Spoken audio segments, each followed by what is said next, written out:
गोविंद सिंह, बहादुर गोविंद सिंह। 1.25 लाख से एक लड़ाऊं,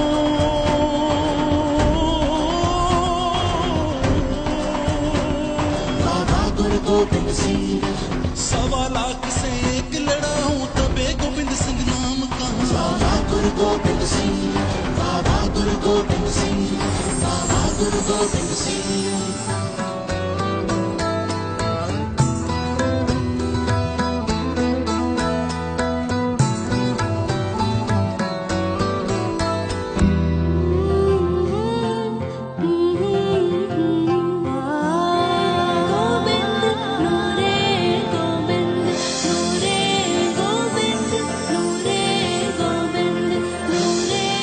ये साखी है सिख धर्म के 10वें गुरु साहिब कमाल गुरु गोविंद सिंह महाराज जी की, जिन्होंने खालसा पंथ की स्थापना की।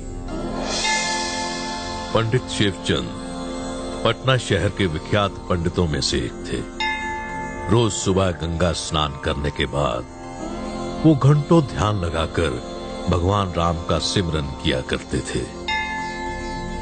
उन्हें अपनी भक्ति पर बहुत विश्वास था और उन्हें लगता था कि एक न एक दिन प्रभु राम उन्हें जरूर दर्शन देंगे। इसी विश्वास के साथ तपस्या करते करते पंडित शिवचंद की आधी से ज्यादा उम्र निकल चुकी थी, पर उन्हें प्रभु दर्शन प्राप्त नहीं हुए थे।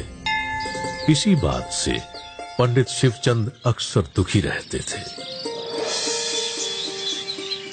एक दिन पंडित शिवचंद गंगा किनारे जब इन्हीं विचारों में खोए हुए अपनी समाधि में लीन थे, तभी बाल गोविंद अपने मित्रों के संग आए और पंडित जी के कान में बोले, पंडित जी,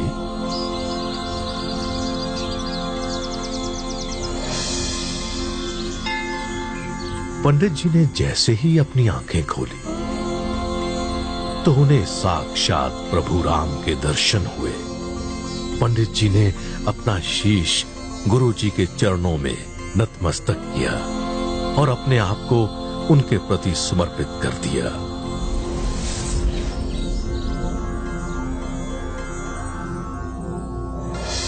पंडित शिवचंद बालक गोविंद के मुरीद हो गए। पंडित जी जब भी ध्यान में जाते, गुरु गोविंद सिंह जी का अलौकिक चेहरा उनकी आंखों के सामने आ जाता। आज गंगा के उस घाट को गोविंद घाट के नाम से जाना जाता है।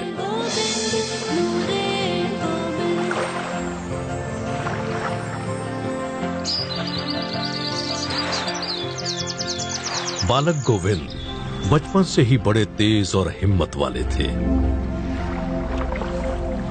5 वर्ष की आयु में उन्होंने तैरने में महारत हासिल कर ली थी। बालक गोविंद को गंगा में तैरना बहुत पसंद था।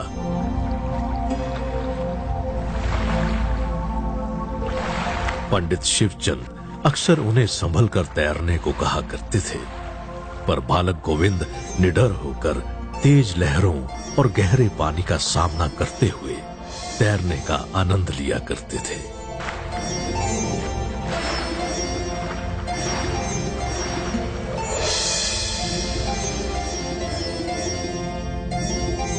एक दिन राजा फतेह चंद और उनकी पत्नी गंगा के किनारे पंडित शिवचंद को मिलने आए। राजा के पास दुनिया के सभी सुख साधन थे, परंतु वो औलाद के सुख से वंचित थे। राजा और रानी ने पंडित जी से औलाद के लिए प्रभु से दुआ मांगने को कहा।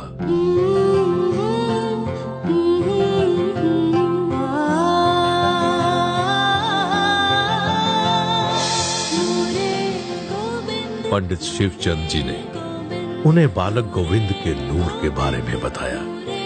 पंडित जी ने राजा और रानी को बालक गोविंद का ध्यान करने को कहा। राजा ने कहा, जिस बालक को हमने देखा तक नहीं, उनका ध्यान हम कैसे कर सकते हैं। राजा और रानी की बालक गोविंद के दर्शनों की अभिलाषा बहुत जल्द पूरी हो गई।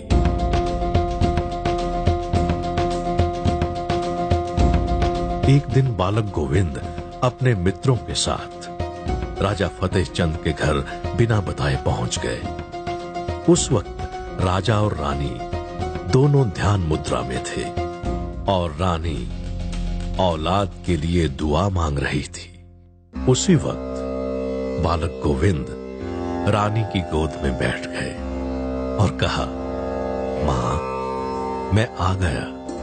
रानी ने अपनी आंखें खोली और बालक गोविंद का नूरानी चेहरा देखकर भावुक हो गई।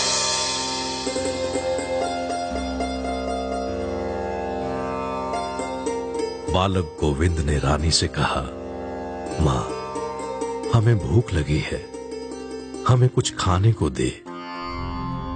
रानी जब फल और मिठाई मंगवाने लगी तो बालक गोविंद ने कहा कि वो फल और मिठाई नहीं बल्कि मां के हाथ की पूरी और छोले खाएंगे। ये सुनकर रानी बहुत खुश हो गई। बालक गोविंद ने रानी के हाथों से खाना खाया।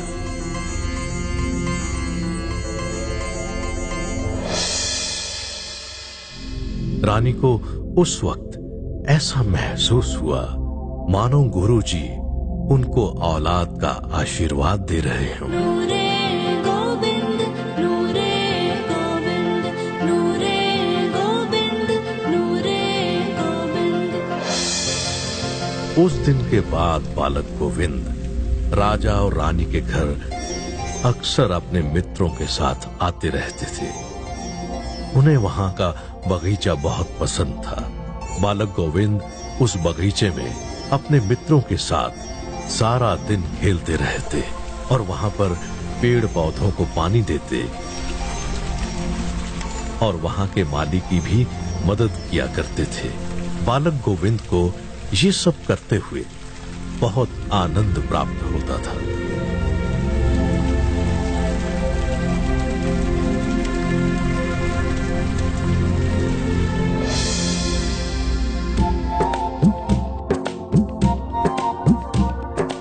बहुत जल्द गुरु के आशीर्वाद से राजा फतेह चंद मैनी और रानी के घर खुशियों की लहर दौड़ उठी।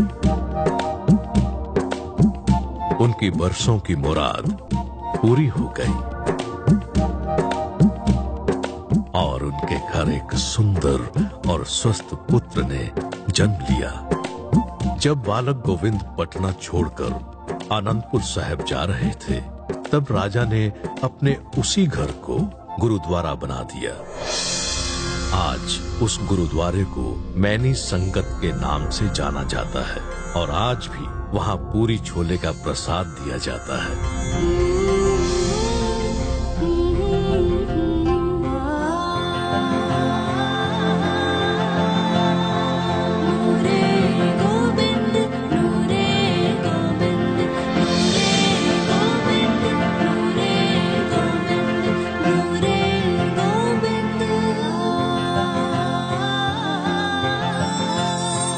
आज्ञा पई अकाल की, आज्ञा पई अकाल की, तबे चलायो पंथ। सब सिखन को हुक्म है, गुरु मान्यो ग्रंथ, गुरु मान्यो ग्रंथ।